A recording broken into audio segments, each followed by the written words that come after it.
Minha amiga Larissa pediu pra eu gravar um vídeo sobre medo e eu fiquei com medo de gravar um vídeo sobre medo, porque geralmente os vídeos que eu gravo vêm de coisas da minha cabeça, eu simplesmente abro a câmera e começo a falar. Mas quando é um tema específico que alguém me pede, eu tenho medo de fazer errado, eu tenho medo de não saber como iniciar, eu tenho medo de esquecer alguma coisa, eu tenho medo de não falar o suficiente. Então eu fiquei com medo de gravar esse vídeo sobre medo. Até fiz algumas anotações aqui, como ela me pediu isso na sexta, eu tô gravando no domingo. Eu vi algumas ideias e eu fui jogando no celular, então eu até trouxe aqui um outro celular com coisas que eu tinha pensado, porque eu pensei, bom, eu tô com medo, mas vamos com medo mesmo. E eu acredito que medo que ter coragem é isso, é a gente fazer as coisas mesmo com medo.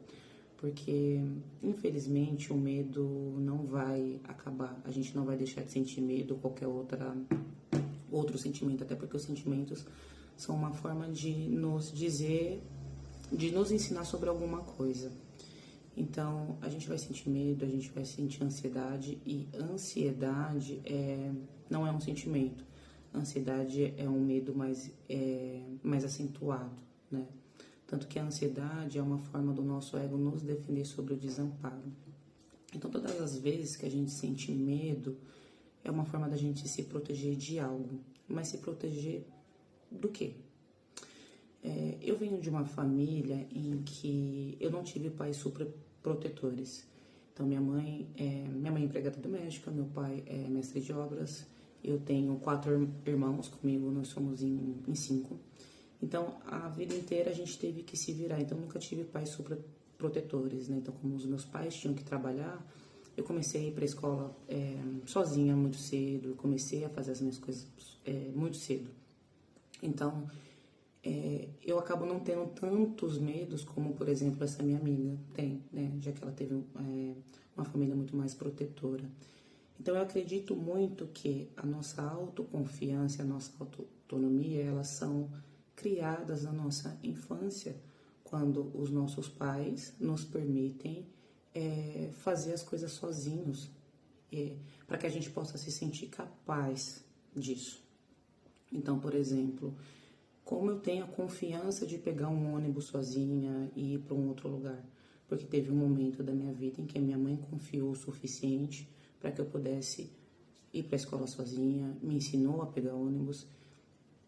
Então, teve situações da minha vida em que eu fui preparada para lidar com aquela situação. Mas não quer dizer que tudo que a gente vai fazer, a gente vai ter ausência de medo. E eu acho muito curioso porque, por exemplo, hoje nas redes sociais, eu acabo consumindo um pouco de conteúdo sobre pessoas que fazem muitas coisas sozinha. Porque eu gosto muito de viajar sozinha, eu gosto muito de sair sozinha. Isso não é algo, não foi sempre assim, né? Eu antigamente eu tinha uma dependência emocional muito grande em relação a outras pessoas. Hoje eu já consigo fazer minhas coisas sozinha. Então, às vezes eu consumo conteúdo de pessoas assim.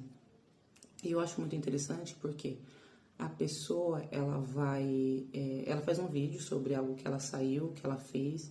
E é muito interessante porque ela grava takezinhos do dia a dia dela, daquilo que ela fez, daquela viagem que ela fez, que ela tá rindo, que ela tá se divertindo, que tá sendo muito legal. Então, a gente pode ter uma falsa sensação de que aquela pessoa que está fazendo algo sozinha, que eu tenho medo, ela tá super confiante e então eu tô fazendo errado. Então, se eu sinto medo de fazer alguma coisa, eu tô fazendo errado. E não é. A verdade é que aquela pessoa, ela não tá colocando no vídeo dela todos os pensamentos intrusivos, todos os pensamentos que ela sentiu de rejeição, de abandono, de fracasso. Ela não coloca isso no vídeo dela. Eu, por exemplo, nunca vi ninguém falando de uma forma tão vulnerável sobre sair sozinha ou viajar sozinha. Então, quando a gente olha aquela parte do vídeo da pessoa em que ela tá super confiante fazendo algo sozinha, a gente tem a impressão de que a vida é não sentir. Que a vida é que quem é corajoso não sente medo. Que quem é corajoso não sente insegurança. Que é mentira. A única diferença é que nós que temos autoconfiança, a gente faz mesmo com medo. Eu, por exemplo, eu gosto muito de participar de campeonatos, eu faço jiu-jitsu e em todos os meus campeonatos eu tenho medo. Só que não é mais um medo que me paralisa. Eu faço mesmo com medo. E assim, todo campeonato eu fico extremamente animada, que nem eu tenho um campeonato agora em setembro. Eu não vejo a hora de abrir para eu fazer a inscrição, mas chega no dia do campeonato que eu piso o pé na arena, eu penso, pô, por que eu tô fazendo aqui? Por que eu fico me enfiando nessas coisas? Por quê? Porque eu tenho medo. Eu tenho medo de perder, eu tenho medo de me sentir humilhada, eu tenho medo da minha adversária dar um show, fazer algo muito foda comigo e eu virar mídia na internet. Eu tenho medo dessas coisas. Então, assim, só que não é mais um medo que me paralisa. Então, a psicanálise ajuda muito nisso, né? Porque a psicanálise, quando a gente faz análise pessoal, a gente acaba se conhecendo melhor e entendendo todas as coisas que acontecem na nossa vida e o porquê daquilo. Eu lembro muito bem antes eu vou explicar, né? Existem 3 tipos de ansiedade, então eu vou falar assim, tem três tipos de medo, né? O medo real, né? De, por exemplo, você tá na rua e tem um cachorro e você vê um pitbull e você fica com medo dele te atacar, aquilo é real. Existe o medo eu não me recordo o nome em si, mas é tipo o medo moral, que é, por exemplo, quando você tem medo de alguém te descobrir porque você fez algo errado. Então, por exemplo, você pega alguma coisa de alguém e você sente medo de ser descoberto. E existe o medo inconsciente, que é aquele medo, o medo neurótico, que você sente medo e você não sabe o porquê. Você simplesmente só sente... não tem uma motivação racional. Então, vou dar um exemplo aqui de um livro que eu li, em que o homem, toda vez que ele subia de carro numa rua, ele ficava paralisado. Ele sentia muito medo de subir aquela rua e ele não conseguia subir aquela ladeira. O medo dele era um medo inconsciente, porque ele não tinha medo de altura, não tinha acontecido nenhum acidente com ele de carro, nada que justificasse.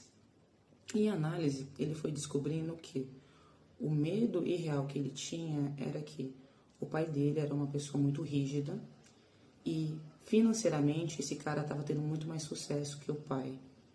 Então, subir aquela rua significava, simbolicamente, ele ter mais sucesso que o pai, ele estar acima do pai. Como o pai dele era uma pessoa muito rígida, ele tinha medo de ficar acima do pai dele e ser punido pelo pai. Como que ele descobriu isso? Com análise.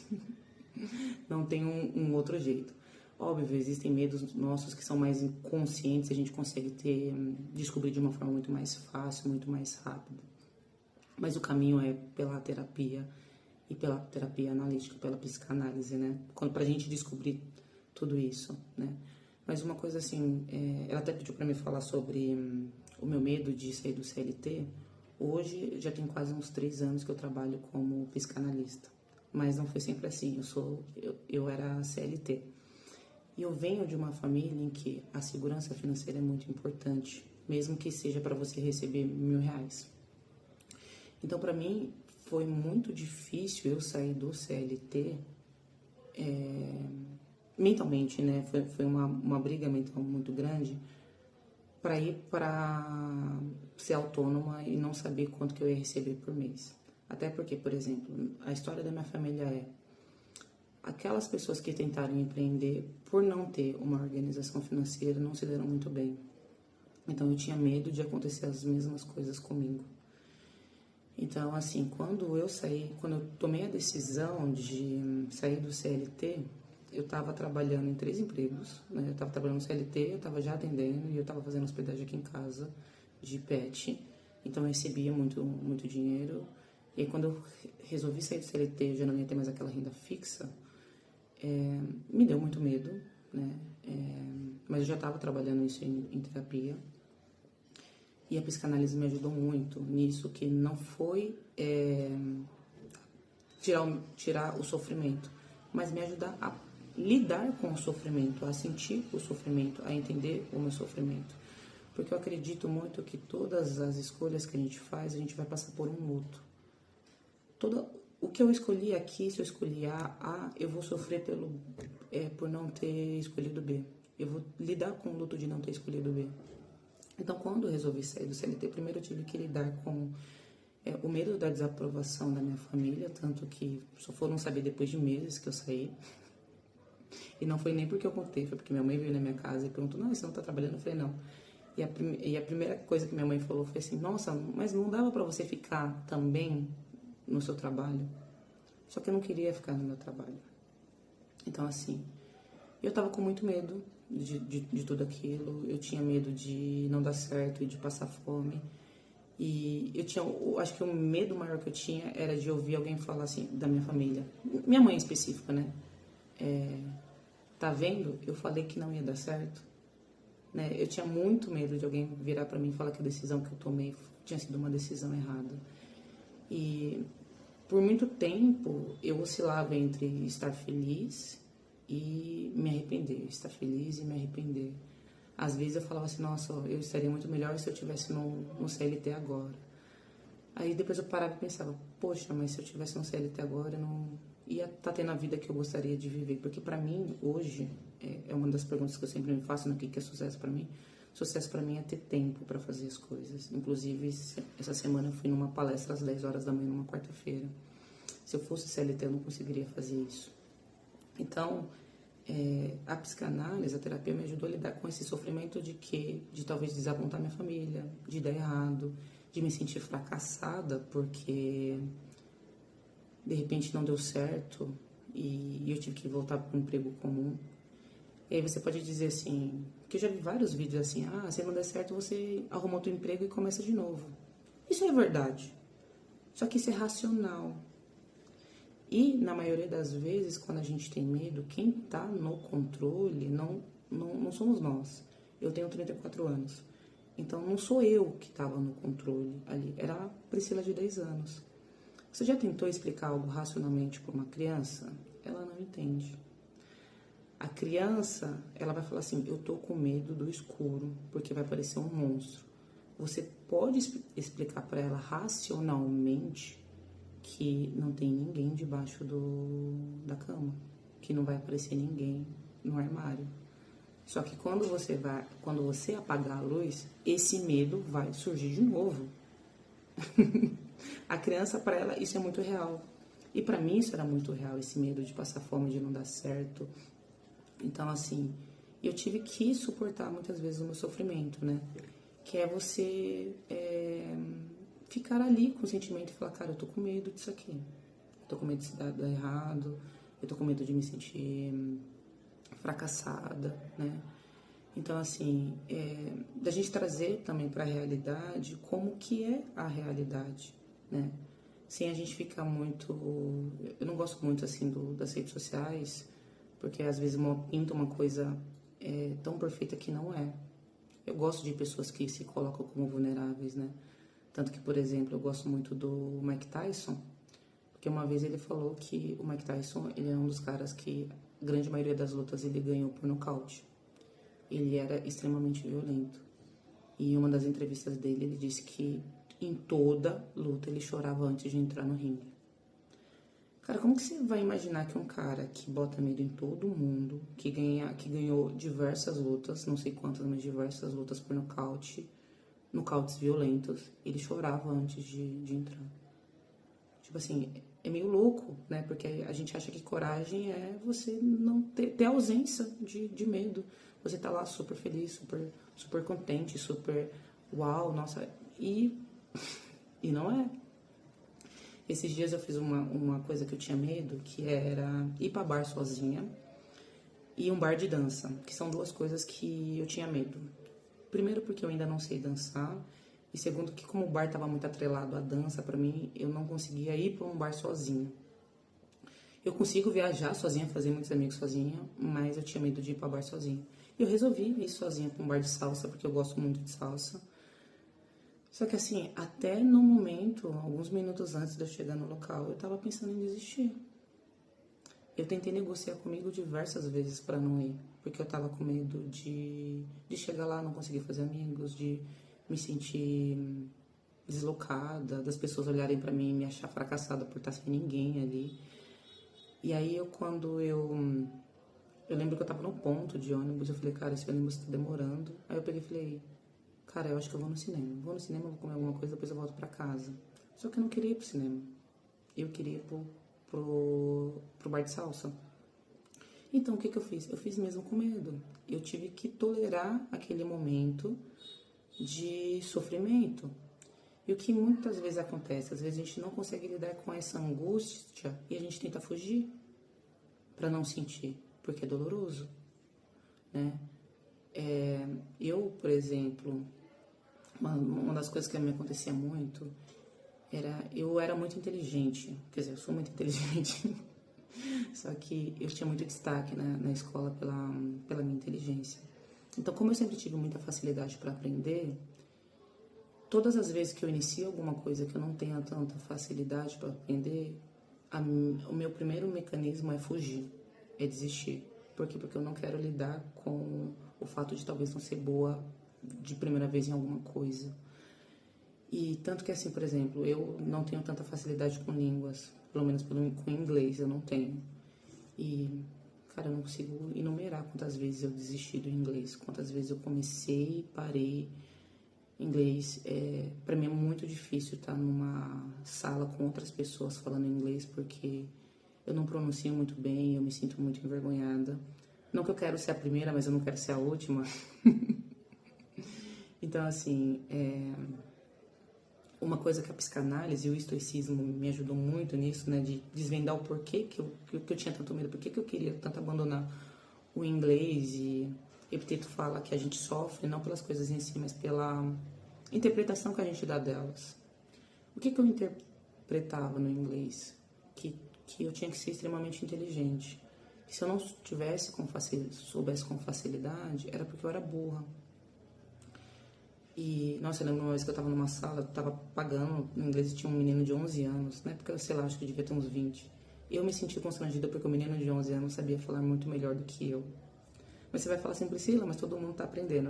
Mas a Priscila de 10 anos, que era extremamente inteligente na escola, em tudo, e eu era muito amada por isso, eu era muito notada por conta disso, ela não entende.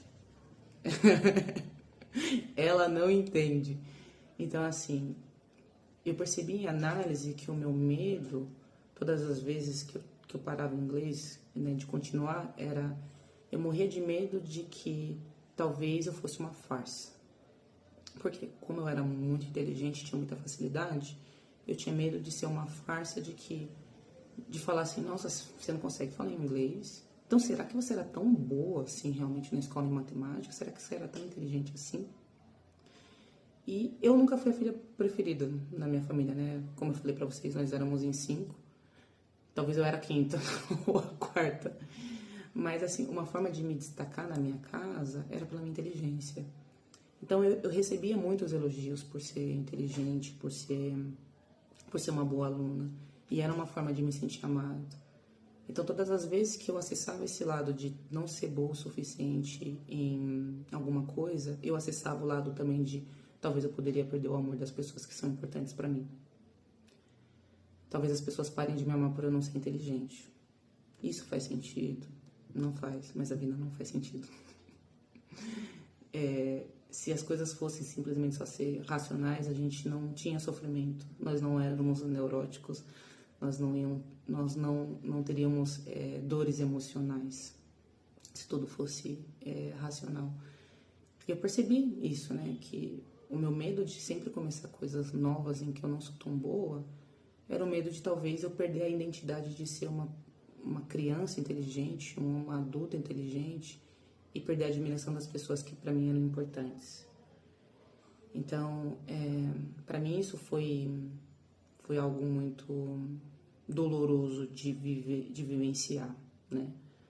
E às vezes ainda porque eu ainda não voltei para o inglês. Mas é uma coisa que eu quero fazer. Hoje eu estudo espanhol e eu tenho uma facilidade muito maior com o espanhol. mas com inglês não. Mas é uma coisa que eu quero fazer. Eu não quero deixar esse medo me paralisar.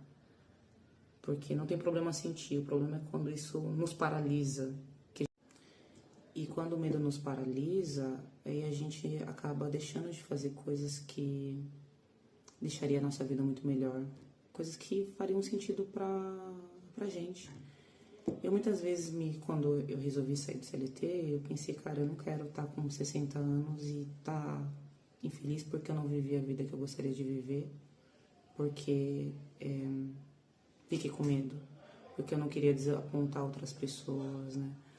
Porque eu não queria, de repente, ter uma carreira e um emprego melhor do que minha mãe, ou ganhar mais dinheiro que ela.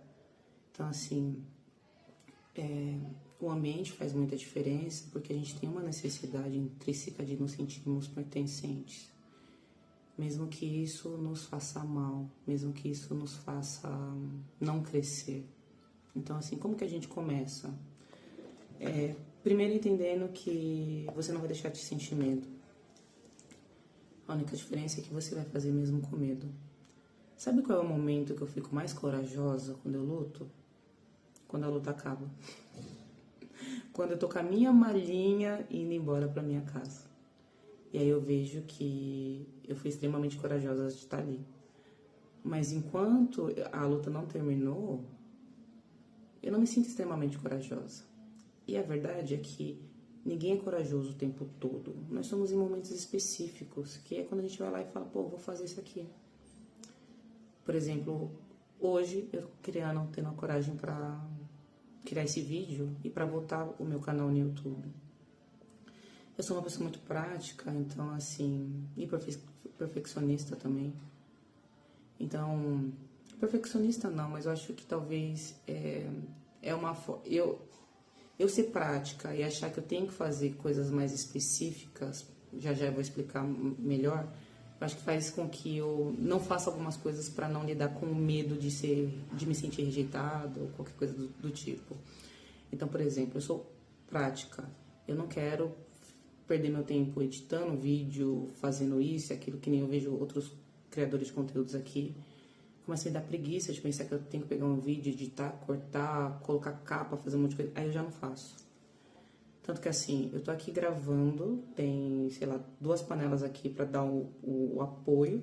Eu tô gravando com áudio original, porque eu tenho até microfone, mas com o meu microfone eu não sei porque tá saindo com áudio estourado. Então, tipo assim, eu tô tendo a coragem de gravar com o meu vizinho, com barulho. E porque eu gosto das coisas naturais, né? Eu quero simplesmente pegar o vídeo e jogar, né? Fazer as coisas que a gente tem da forma que a gente tem. Que eu acho que isso é uma coisa muito importante, né? Foi uma das coisas que um amigo meu me falou, né? Começa com o que você tem. Porque assim, se eu fosse começar esperando ter uma câmera de 5.000, um tripé, um fone, um microfone de 2.000, eu não ia começar. Mas aí a gente começa com o que tem e depois a gente vai melhorando. Então eu acho que é a mesma coisa com o medo. Primeiro é importante senti-lo, não fugir, da gente lidar com o desconforto, ficar com o desconforto e começar com pequenas ações. Eu tenho esse livro aqui do Ryan Holiday, é um estoico que eu gosto bastante. Ele tem até um outro livro que é o Diário Estoico. E aí ele fez esse O Chamado da Coragem. E aí tem uma frase aqui que ele fala assim, que pedir ajuda é quando necessário, porque às vezes é a coisa mais forte e mais corajosa a se fazer. Então, uma coisa que eu gosto muito de fazer é me inspirar em outras pessoas. Ver pessoas que têm aquilo que eu quero ter e me inspirar nelas e perguntar como elas fizeram. Por exemplo, eu lembro que a primeira vez que eu fui sozinha para Morro de São Paulo, eu fui pedir ajuda para uma amiga, perguntar como que era lá, como que ela foi, o que que ela fez, para onde que ela foi, o que que ela comprou. Então, assim, da gente pedir ajuda para as pessoas que a gente já vê que já trilhou aquele caminho que a gente quer fazer, que a gente quer trilhar também. Porque eu acredito muito nessa troca de experiências, mas não na troca de experiência em que a gente vê tipo uma pessoa que fez tudo perfeito. Não, eu acho que na pessoa vulnerável mesmo, na pessoa que vai falar pra você, olha, eu fui, mas eu fiquei com medo de ir. Eu achei que as pessoas iriam rir de mim. Por exemplo, eu tô aprendendo espanhol e eu tô criando vídeos em espanhol para treinar a pronúncia. E eu tenho medo, né, das pessoas, eu tinha, né, quando eu pensei em gravar, das pessoas serem de mim porque eu vou pronunciar errado, das pessoas me verem errando. Eu não gosto das pessoas me verem errando, porque eu quero acertar. Talvez eu tenha uma necessidade dos olhos dos outros serem perfeita. Eu acho que perfeita não, mas eu gosto que as pessoas me admirem, eu acho que eu gosto que as pessoas vejam que eu faço as coisas de uma forma certa, né? Até porque, como eu falei, eu tenho um histórico da infância inteira ser uma pessoa inteligente, ser uma criança inteligente. Então, eu trago esse traço, né, hoje na minha vida adulta. Então, a gente começa com pequenas coisas. Por exemplo, se você quer começar a sair sozinho, porque você tem medo de sair sozinho, e aí o que eu faria, né? Primeiro, eu começaria com pequenos passos.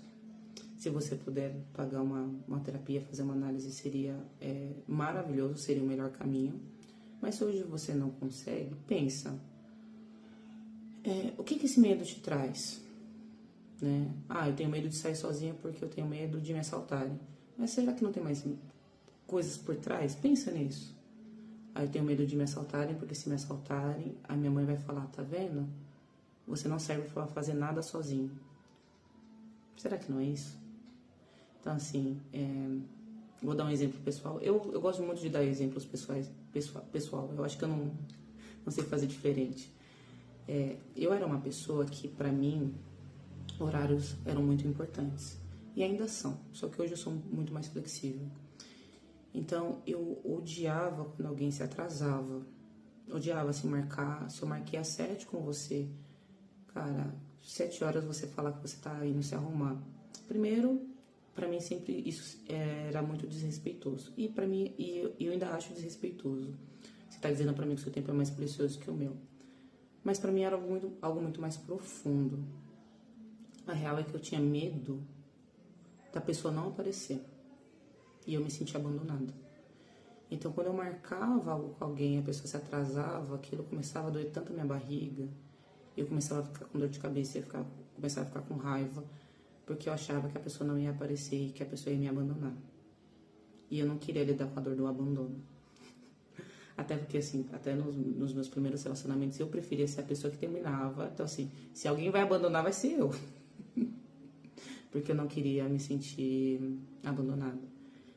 Então, eu vejo que talvez eu perdi muitas coisas porque de vivenciar muitas coisas por esse medo do abandono, né? Então, eu preferia abandonar primeiro. Então, começa a pensar o que esse medo te traz, quais são as emoções, o que acontece com você. Porque assim, a gente só consegue mudar aquilo que a gente conhece, né?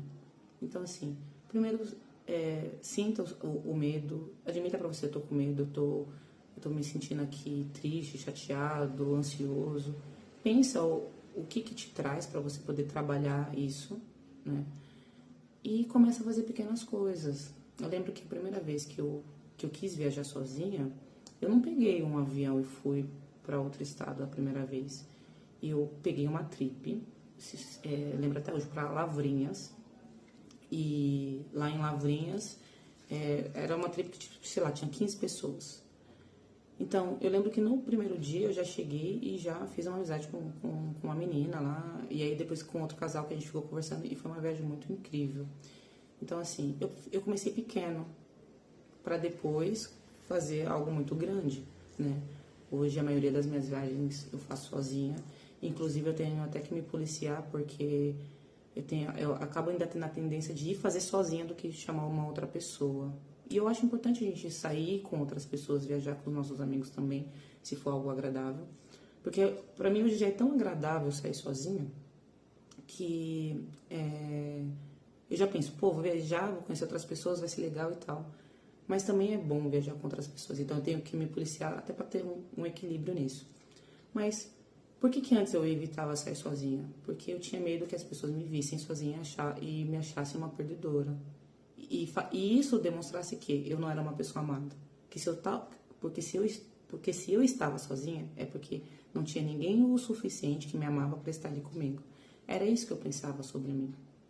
Então, tá vendo como a gente entendeu o porquê dos nossos medos? Nos dá a capacidade da gente poder elaborar e mudar. Hoje, pra mim, eu não me vejo mais como uma pessoa, coitada, tá saindo sozinha porque não tem ninguém. Ninguém a ama o suficiente pra estar com ela, pelo contrário. Eu me acho tão foda por estar viajando sozinha que eu acho, caramba, nossa, eu gosto tanto da minha companhia que eu consigo fazer isso aqui sozinha. Então começa a fazer pequenas coisas por você, enfrentar os seus medos e principalmente aceitar os seus erros, porque eu acho que os erros nos dá cada vez mais autoconfiança, porque mostra que a gente tentou. As coisas não vão sair exatamente como a gente planejou, até quando dá certo. Por exemplo, no último campeonato que eu fui no Guarujá, eu fui campeã. Deu certo. Mas não saiu exatamente como eu queria, assim. Eu queria ter dado uma queda na menina, eu queria ter dominado mais a luta, mas as quedas não entraram, ela me chamou pra guarda.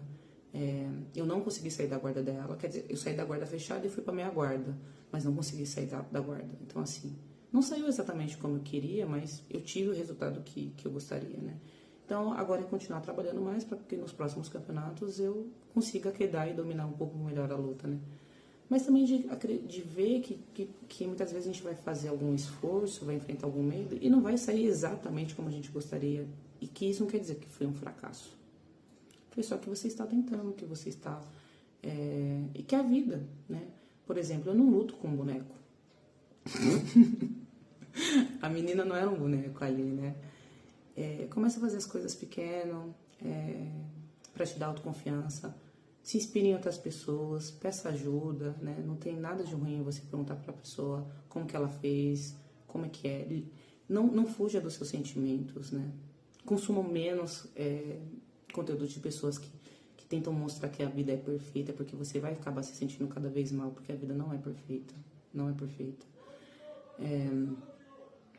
A gente vai sentir medo, a gente vai sentir insegurança, a gente vai se sentir muitas vezes mal, não vai se sentir amado, né? Mas o importante é simplesmente ir lá e fazer, né? Independente, por exemplo, eu tenho o costume de gravar os meus vídeos em pé pra me ver e pra mim é muito difícil. Melhor, é um desafio gravar deitado aqui pro YouTube, porque eu não tô me vendo. E aí eu não tô me vendo as expressões faciais que eu tô fazendo. Isso pra mim é complicado. E aí eu tenho medo como as pessoas vão me ver, eu tenho medo de ser julgada, né? Eu também não gosto muito do YouTube porque eles mostram os números e pra mim ainda o número parece que me define, né? O que é sucesso e fracasso. Eu sei que não define, mas a Priscila de 10 anos ainda se define. Tanto que assim, pelo menos no Instagram, eu não vejo quem curtiu minhas coisas, eu não vejo quantas pessoas visualizaram meus vídeos, meus stories. Eu não abro isso. Eu tiro a quantidade de curtido porque é uma coisa que eu não quero ver, né? Então pra mim números ainda é uma coisa que me pega. Mas eu tô fazendo, né? Mesmo com medo, mesmo sem todos os recursos que eu gostaria de ter, né? Então assim, talvez você esteja esperando uma autoconfiança terrível pra começar a fazer alguma coisa. E eu vou te dizer, ela não vai vir. Essa autoconfiança que você está esperando para começar alguma coisa, ela não vai vir. Até você dar o primeiro passo. Então é isso. Espero ter respondido o vídeo que a minha amiga queria. Se não, depois eu faço outros. Eu acho que esse é um tema muito... que daria para falar 5 horas aqui. Eu acho que eu já passei dos 30 minutos. Acho que por isso que eu gosto de YouTube, quis vir pro YouTube. Porque eu sou uma pessoa que eu falo demasiadamente. E eu não sei fazer diferente. E por muito tempo eu achei que era errado eu ser dessa forma. Tanto que assim, eu acho que eu também tinha medo de criar conteúdo e falar, pô, as pessoas não vão escutar, né? Só que hoje eu ainda faço algumas palestras também e às vezes eu falo por 1 hora e as pessoas me escutam. Então assim, não tem o porquê ter medo, né? Talvez você também queira... tá esperando vir alguém te salvar ou alguém que de repente te magoou na sua infância, falando coisas negativas e coisas ruins que abalaram sua autoconfiança. Mas vou te dizer, não vou te dizer que essa pessoa talvez não venha, né? Tomara que ela venha e te faça uma reparação, mas não é necessário ela vir para você seguir em frente e para que você tenha essa autoconfiança, né? Uma coisa que eu acho muito importante também é a gente mentir para nós mesmos. Parece meio loucura, né? Mas eu acho importante, se a vida inteira falaram coisas negativas, que minaram a sua autoconfiança e hoje você tem muito medo, comece a falar coisas mentiras. Fala que você que você tem confiança, que você fala bem, que você consegue sair sozinha. Ah, mas isso é mentira. Mas quando falaram que você era burro, que você não sabia fazer nada, que você era incompetente, eram mentiras. E você acreditou. Então, o que custa você acreditar em outras mentiras agora que serão contadas por você? Até que isso seja verdade, né? Então, é isso. Eu espero ter respondido. Senão, depois eu faço outros vídeos. Eu tenho o costume nos meus vídeos sempre falar bom dia, porque eu sempre gravo eles de manhã e eu não sei como finalizar isso. Mas é isso. Tchau, galera.